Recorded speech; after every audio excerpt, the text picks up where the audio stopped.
Entre escrever um livro e conversar com vocês, hoje nós decidimos conversar com vocês. E nossa conversa de hoje é sobre colaboração premiada. Doutor Carlos, você, como um advogado experiente que já atuou em muitas ações importantes, criminais principalmente, e hoje em dia, com esse processo do ex-presidente Jair Bolsonaro, esse tema colaboração premiada está em alta. Eu queria que você contasse um pouquinho da sua experiência nesse assunto. É, doutora, muita gente tem perguntado, né, sobre essa repercussão, se anula a colaboração, se não anula, mas como sempre, nós não estamos aqui para falar coisas que despertem paixões partidárias. Então vamos tratar do ponto de vista técnico e as curiosidades de quem tem interesse pelo assunto. Por favor. De fato, eu já tive a oportunidade de trabalhar em processos com colaboração. Obviamente, eu não vou dizer aqui qual foi a operação, muito menos qual foi o cliente, por uma questão óbvia de sigilo e ética profissional. Mas o que eu posso dizer para a senhora é que é um procedimento realmente muito tenso, muito nervoso, no sentido de que é muito delicado. Não é? Por quê? Primeiro, nem todo advogado ele se dispõe a trabalhar em processo de colaboração, é uma questão profissional de cada um. Eu particularmente penso que o papel do advogado é esclarecer o seu cliente dos possíveis benefícios, dos eventuais prejuízos, e ele que tem que decidir, porque aí não é tanto uma questão técnica, por assim dizer, é uma questão íntima do réu. Pois bem, as oportunidades que eu tive de participar, eu posso testemunhar aqui que é como se fosse um contrato que o acusado faz com o Estado. E o Estado, ele coloca as suas pretensões e coloca o que pode oferecer de benefício. E aí começa toda a negociação. Mas como funciona? É o Estado quem propõe? É o próprio réu quem procura para poder fazer esse acordo? Como é? Vamos para a prática, né, doutora?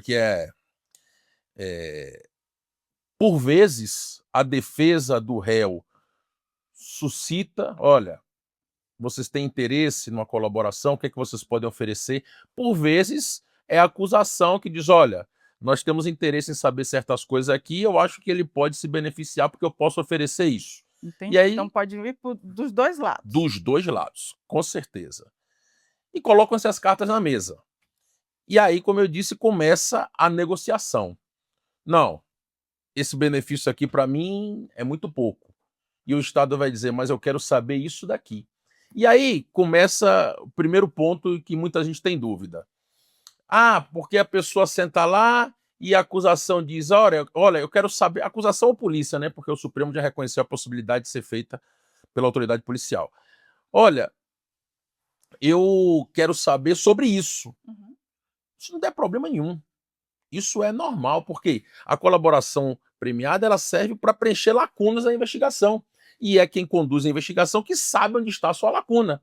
Então, olha, eu tenho interesse na colaboração desde que você fale sobre isso daqui. Não é que eles estejam querendo que a pessoa fale o que ela não sabe. Ele vai dizer qual é a pretensão dele. Eu Uhum. preciso disso daqui. Até aí, problema algum. A questão complicada começa quando o sujeito diz: mas eu não sei nada sobre isso. Não, mas eu preciso que conste isso. Aí começou a complicar. Entendi. Eu preciso que conste isso. Não, não, não, não, não. A acusação, a autoridade que está conduzindo, não pode dizer: eu preciso que você diga isso. Pode chegar até o ponto de dizer: eu tenho interesse em informações sobre isso. Na minha ótica, não tem problema algum que chegue, por exemplo, e diga: eu quero saber sobre a participação de fulano Uhum. nesse esquema. Problema algum. É porque a minha lacuna está na eventual participação dele. Agora vamos lá, uma curiosidade aqui. Se o seu cliente tem informações, ele fala: "Quero saber sobre isso", e o cliente fala: "Tá, eu sei falar sobre isso, vamos fazer um acordo, o benefício é esse, ok". E aí ele vai prestar o depoimento dele. Quando ele presta o depoimento dele e não é da forma como a acusação gostaria, como o Ministério Público gostaria, qual a repercussão disso? O Ministério Público pode se arrepender e falar assim: "Não, eu não gostei disso aqui, não vou fazer esse acordo", e aí o que ele falou, como é que fica? Porque muitas vezes ele vai reconhecer algumas coisas dele. Qual a repercussão, qual seria o prejuízo para o seu cliente? Vamos lá, excelente pergunta, doutora. O papel do advogado, pelo menos quando eu tive a oportunidade de participar disso, eh, quem redigia a proposta era o advogado, Hum, junto com o seu cliente. O que é que você tem a dizer sobre isso? Eu sei isso, isso. E o próprio advogado com experiência, olha, isso daqui talvez seja pouco. E aí, doutora, a experiência profissional. O cliente vai e coloca, eu quero isso, isso e isso. Eu tenho isso, isso e isso. O advogado pode dizer, olha, vamos começar com isso daqui. Porque com certeza, do lado de lá, eles vão dizer, isso aqui não me basta. E como eu disse para a senhora, é uma negociação tensa. Não estou dizendo aqui que o colaborador ele vai omitir. Não, estou falando da negociação. Eu tenho isso e isso, porque eu sei que eles vão demandar mais coisa. Olha, então podemos complementar assim, assim, assim, para se chegar a um bom termo. E vamos lá. Fez esse apanhado inicial, é isso aqui, é isso aqui. Vamos para o depoimento. Ainda estamos. O depoimento, ele obviamente faz parte da preparação. Por quê? Porque a colaboração só vai ter validade depois de homologada, que é o ponto final do procedimento. Então, esse depoimento vai ser feito e a autoridade pode dizer: olha, isso daqui não é o que você propôs. Está faltando coisa aqui. Você não tem mais nada a dizer? E aí, nesse momento, as negociações estão andando. Não, isso aqui não me serve. uhum. Então, eu não posso lhe dar esse benefício aqui. E tudo que foi documentado ali? Só pode ser utilizado no caso da homologação. Se por algum motivo o colaborador desiste ou o Estado entende que também ele não tem interesse, aquilo ali não pode servir nem para eventual condenação do pretenso colaborador. Aquilo ali é como se não tivesse existido. Exatamente para não ter essa questão de não, já me disse, está aqui debaixo do meu braço, agora não vou lhe dar benefício nenhum, não, isso aqui eu uso.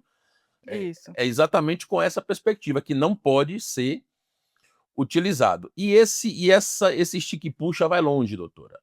Esse estique e puxa vai longe. E é aí que começam os problemas. Às vezes o colaborador está ávido para receber o benefício Uhum. e a autoridade diz: não, do jeito que está aqui, não. Eu falo, João participou.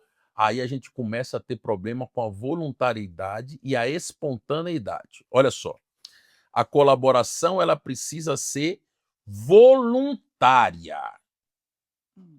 não necessariamente espontânea. O que é que eu quero dizer? Voluntária porque ele tem que ter a vontade de falar. Sim. Agora, quando eu digo que não tem que ser necessariamente espontânea, porque o que ele fala pode decorrer de uma provocação da autoridade. Aí ela deixa de ser espontânea, mas na minha visão não há problema nesse aspecto. Entendi. Então eu quero falar, olha, mas isso daqui que você falou não acarreta isso daqui? Ah, sim. Continua voluntária, embora com uma provocação. E o advogado zeloso tem que estar sempre ali do lado, para saber até que ponto.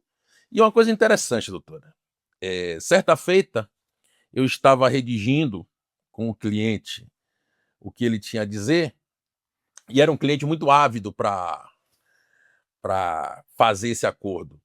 E ele começou a falar de fatos que não tinham nada a ver com o caso em si. Outras coisas que ele tinha conhecimento absolutamente fora do escopo da investigação. Eu disse, não, isso daqui não. Isso daqui não, não tem nada a ver. Falar. E aí era uma operação com vários advogados, cada um responsável por um ponto da defesa, e eu entrei em rota de colisão com outros advogados. Não, vamos entregar isso daqui para facilitar. Eu disse, não. Aí não. Eu não vou entrar nisso para fazer uma colaboração do fim do mundo fora do que tem aqui, porque isso vai ser uma coisa que não vai acabar nunca. Saí desse caso. Em boa hora eu saí, porque houve repercussões muito complicadas e acabou sendo revogada essa colaboração por causa disso. entendi. E as partes realizando esse acordo de colaboração, chegou na parte da homologação. Se o juiz não homologar? Nada feito. Agora, em tese, o magistrado ele não entra no mérito da colaboração. Uhum. Se as partes dizem, isso daqui me atende enquanto informação, isso aqui me atende enquanto benefício, ele só tem que verificar os requisitos formais. Entendi. E aí, homologar. Se ele percebe ali que não existe, como a voluntariedade, por exemplo, ele não homologa. E aquele documento que foi realizado? Lixo. Hein? Desentranha dos autos? Na verdade, a colaboração ela entra como um anexo. Ah, Anexo 1, colaboração sobre isso. Anexo 2, anexo vai se fazendo por anexo. só vai para o processo Uma vez homologada, homologado. aí sai o sigilo, tá valendo. E aí vem aquela coisa, e a anulação ou revogação, que é o que está se discutindo agora? Pois bem, é um contrato Sim. em que cada parte tem as suas obrigações e os seus benefícios. Sim. Se uma das partes descumpre um contrato, qual é o fim desse contrato? Ele é revogado, ele é Rescindido. destratado, rescindido. Mas não significa que as relações que foram tratadas enquanto ele vigeu são descartadas. É revogação. Sim. Então, se uma das partes descumpre, claro que aí tem algumas nuances, né? Por exemplo, se a administração se assim, não, eu não vou mais conceder o benefício, está homologado, vai ter que conceder. Agora, o colaborador pode descumprir regras que foram impostas a ele, que é o que está se discutindo agora. E se ele faz isso? Quebrou, revoga, ele não tem mais direito ao benefício? Pode acontecer. E aí quem vai decidir é o juiz, que foi aquele mesmo que fixou a homologação com as condições. E a anulação? A anulação decorre de um vício na formação desse contrato. Mais uma vez, eu trago o exemplo da voluntariedade. Sim. Se descobre lá na frente que não foi voluntária a colaboração, aí nós temos um vício na sua origem. Também se desconsidera. E se o juiz adentrar o mérito para não homologar esse acordo, o que acontece? Bom, penso eu que uma vez que se chega numa situação que se discorda de uma decisão judicial, parte-se para algum recurso. As partes estão ali, ó, eu quero que homologue. Uhum. Formalidade está aqui. Não, não vou homologar porque não está suficientemente claro isso daqui. Não, isso não é papel do magistrado. E tivemos um episódio interessante que até perguntaram, uma audiência que o ministro Alexandre de Moraes conduziu, que ele disse, olha, queria saber se o colaborador tem ciência de que se mentir, se omitir, a investigação pode retomar, o processo retoma relativamente a ele, aos seus descendentes, suas filhas. Aí muita gente diz assim, mas ali ele estava pressionando. Eu particularmente não vi dessa forma. Por quê? Porque aqueles eram os benefícios oferecidos. Ele estava dizendo, olha, se o senhor mentir, o benefício cai. Aquilo já é de conhecimento do colaborador. Podemos discutir se o fato dele estar preso para fazer a colaboração impacta na voluntariedade? Até podemos. Mas, naquele momento, advertir que não se que as consequências da omissão ou de falsear a verdade são aquelas, eu não vejo problema algum até esse ponto. Entendi. Eh, insistindo um pouco sobre esse acordo prévio realizado, se o delator, ele fala o que ele sabe, ele junta provas do que ele sabe. Isso é importante, tem que comprovar. Isso. E aí esse acordo não é homologado, até essa prova, ela também é eliminada? Também. O colaborador ele não pode simplesmente falar, falou. Inclusive, uma coisa interessante, na época da Operação Lava Jato, eu tive a oportunidade de, no Supremo, dizer o seguinte, numa sustentação oral. Olha, eu sei a jurisprudência do tribunal, naquele tempo era assim, de receber a denúncia com base unicamente em colaboração, mas isso é um risco muito grande, porque nós não temos controle sobre o que falam de nós. Uhum. Então, qualquer pessoa pode responder a um processo penal de acordo com o que o colaborador fala, sem que haja comprovação cabal. E aí, naquele momento, o Supremo entendia que não poderia condenar, mas poderia iniciar o processo. Essa jurisprudência mudou. Eu disse naquela época: estamos transformando colaboradores em juízes supremos da nação. Por quê, doutora? Eu não podia falar isso da tribuna do Supremo, mas aqui eu falo. Até porque já passou Eu gosto tempo, da sinceridade. esse processo já caminhou.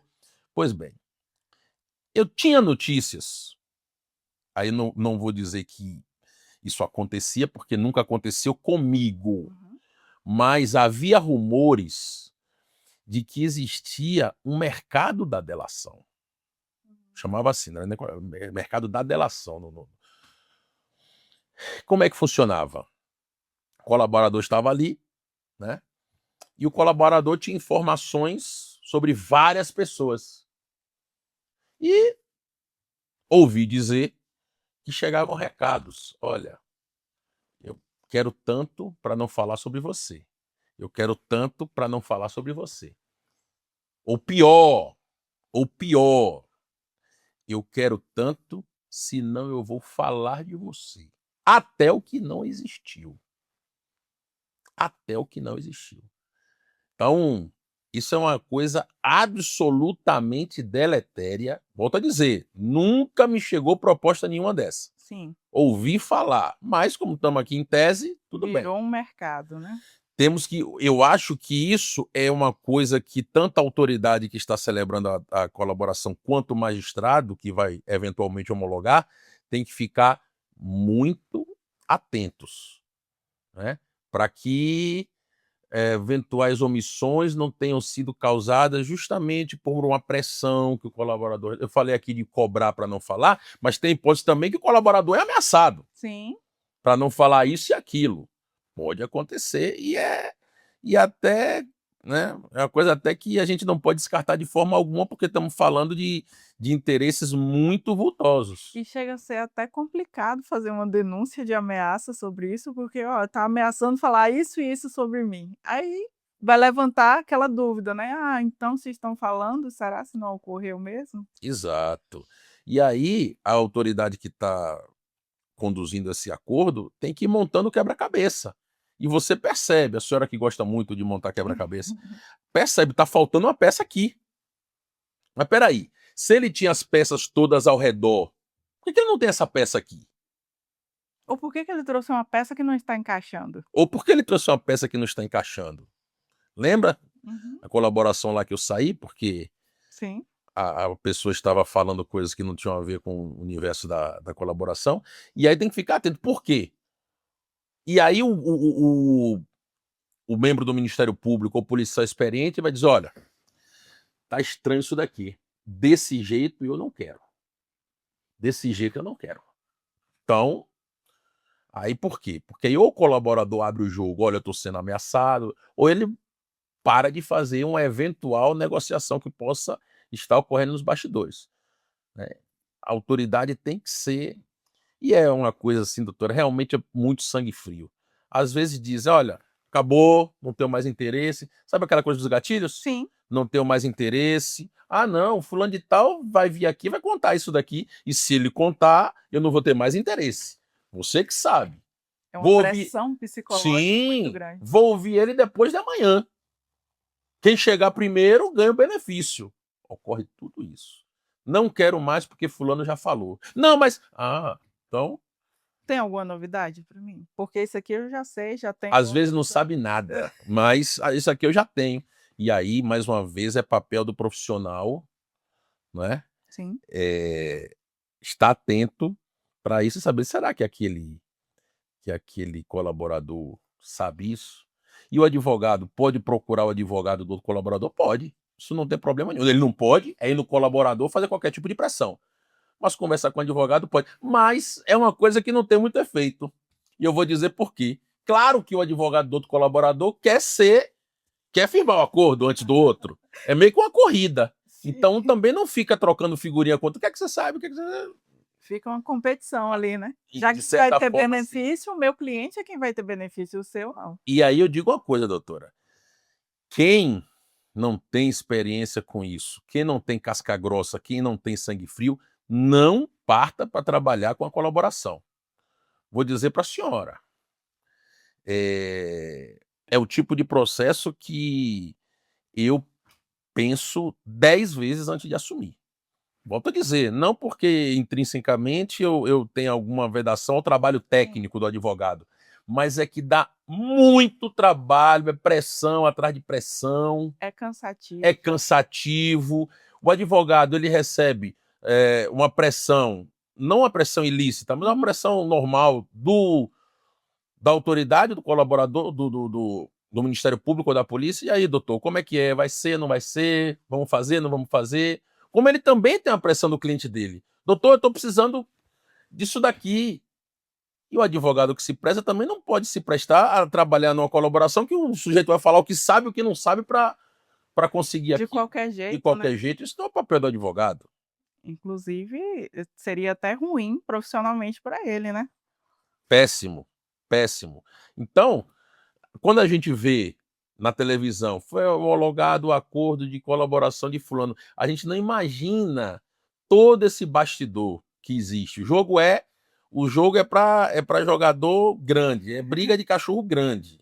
Então Não é qualquer um. não, tem que ter o preparo psicológico, tem que ter experiência, tem que ter o sangue frio, tem que ter o sangue frio para chegar para o cliente e dizer, opa, calma, calma, calma, E calma. peitar ali É. um Agora vamos, porque não pode ficar só um lado fazendo os seus gatilhos da escassez, da pressa, aquela coisa toda, e o lado de cá, não, eu sei que ele não tem isso, ele vai voltar a negociar, calma, vamos lá. porque se o outro lado não estiver blefando e você achar que está, Aí vem a responsabilidade. Ah, doutor, o senhor disse que eu não fizesse, agora o outro veio, contou e eu perdi o time. Triplica a responsabilidade do a advogado no caso pressão do desse. advogado também é muito grande. Muito, muito, muito, muito, muito. Então tem que ter casca grossa para aguentar. Tem que fazer cara feia quando é necessário, né? Tem que peitar quando é necessário peitar, tem que refluir quando é necessário refluir e principalmente tem que saber a diferença nesses dois momentos, porque se peitar na hora de refluir ou se refluir na hora de peitar, acabou. Eita. Muito boa a conversa, doutor Carlos, mas eu tenho uma pergunta aqui que eu estou desde o início querendo fazer. E a colaboração do Coronel Mauro Cid? Me conte um pouquinho sobre ela. Todo mundo quer saber, né, doutora, se vai ser revogado ou não. Sim. Vou lhe responder categoricamente. Não sei. Mas, Poxa, eu estava aqui ansiosa. por óbvio que somente a autoridade que vai decidir, que no caso é o ministro Alexandre de Moraes, vai poder avaliar isso. Eu, particularmente, não conheço todos os aspectos. Mas para não deixar essa conversa, Eu quero saber sua opinião. no ar, vamos lá. Vamos pegar os fatores, os fatos que a gente conhece. Ele celebrou um acordo de colaboração e que uma das condições estabelecidas para ele era que ele não se comunicasse por via das redes sociais. Sim.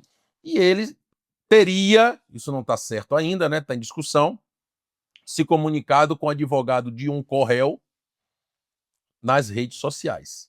E então, essa colaboração cai ou não cai? Vamos lá, doutora. Isso é um processo cheio de nuances, verdadeiramente espinhoso. E o que é que nós temos que prestar atenção? As circunstâncias em que isso aconteceu. Porque aventa-se que ele foi induzido a isso, aventa-se que poderia ser um lance combinado para exatamente fazer cair a colaboração, embora o colaborador não tivesse interesse nisso a princípio, né, em revogar um acordo que lhe beneficia de alguma forma. Então o que é que nós temos que ver? Por que isso está acontecendo? Será? E aqui eu estou especulando. São coisas que têm que ser observadas. Não estou dizendo que está acontecendo, mas coisas que têm que ser observadas. Será que esse colaborador não está sofrendo uma pressão externa? E aí, uma saída para ele derrubar essa colaboração é um eventual descumprimento de uma medida? E se for assim, o que é que a autoridade vai fazer? Vai deixar alguém se locupletar de sua própria torpeza e revogar? Será que essa indução que foi feita viola a voluntariedade? Será que aqui, e principalmente, ele se comunicou pelas redes sociais, mas tem o conteúdo da comunicação. Ele teria dito, porque queriam que eu fizesse isso, isso e isso. Certo. Mas vamos apurar se aquilo que ele falou é verdade. Não, eu fui pressionado, eu não queria assinar. Sim, isso é verdade. Você não estava com o advogado lá? Como é que foi? Como é que não foi? Como eu disse para a senhora, o jogo é pesado. Sim. O jogo é pesado. E chegar numa etapa final de um processo, sair um coelho da cartola e dizer, vamos revogar tudo, a autoridade tem que estar atenta a isso. Não é simplesmente violou, vou revogar. Tem que ver todo o contexto. É nesse sentido que eu digo à senhora, não sei o que vai acontecer. Mas digo também, não é objetivamente o descumprimento de uma cláusula do acordo que vai colocar tudo na lata do lixo sem eu saber o que é que está acontecendo ali. A senhora já pensou? A hipótese que eu falei do colaborador está sendo pressionado? Sim. E aí o juízo vai servir de palco para uma farsa dessa? Teria que Também. ver quais as implicações, né? Exatamente. Eu acho que é isso tudo que vai ser analisado. Não é muito fácil dizer, descumpriu, revogou. Não é assim que funciona. Porque o colaborador continua dizendo, disse em alto e bom som para o Brasil todo ver. Eu prestei essa colaboração de forma voluntária. E depois, no particular com a pessoa, ele disse, não foi bem assim. Onde é que está a verdade? Uhum. É isso que tem que ser apurado antes de se tomar qualquer decisão. Entendi, doutor Carlos. Nossa, essa conversa de hoje foi muito esclarecedora. E agora a curiosidade não é para você. A curiosidade é para quem está nos assistindo. Depois de tudo isso, me fale aqui nos comentários, você também teria coragem de assumir uma negociação como essa de colaboração premiada? Não é fácil, já dou a dica.